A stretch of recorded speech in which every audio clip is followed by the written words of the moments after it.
Well, once again, I'm Kevin Turner from Real Estate Talk, and welcome to this broadcast to Ask Michael Anything. Michael Yardney from Metropole Property Strategist. G'day, Michael. Hello, Kevin. Michael, a question this time from Roz, and Roz writes to you, Michael. I'd be interested to know how your living off equity strategy has changed for those starting out in this changed environment. Higher interest rates for investors and interest-only loans, forced principal and interest repayments because we can't extend interest-only terms, lower loan-to-value ratios available, less access to equity, and the proposed removal of plant and equipment depreciation deductions for established properties. Yeah, there's a confusing landscape, Michael, isn't there? There is. When you put the list like that, Kevin, it sounds a little bit daunting, doesn't it? It certainly does. But we've been around long enough to know that the list keeps changing, the concerns keep changing. So, Ros, if I understand correctly, you're asking what are the implications for beginning investors?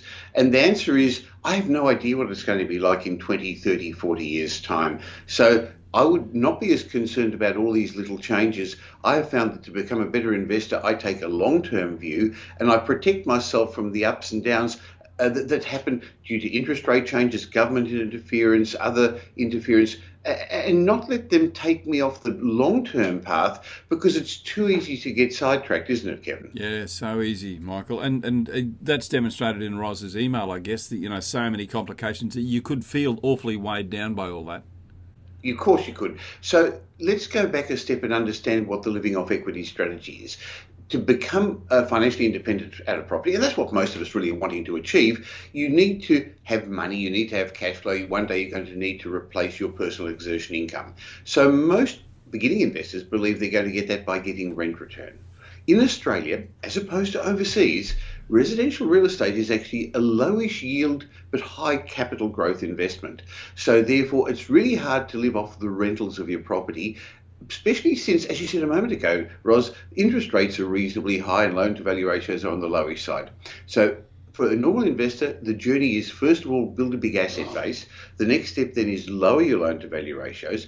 And my strategy has been to borrow increasing equity and live off that because that's tax-free.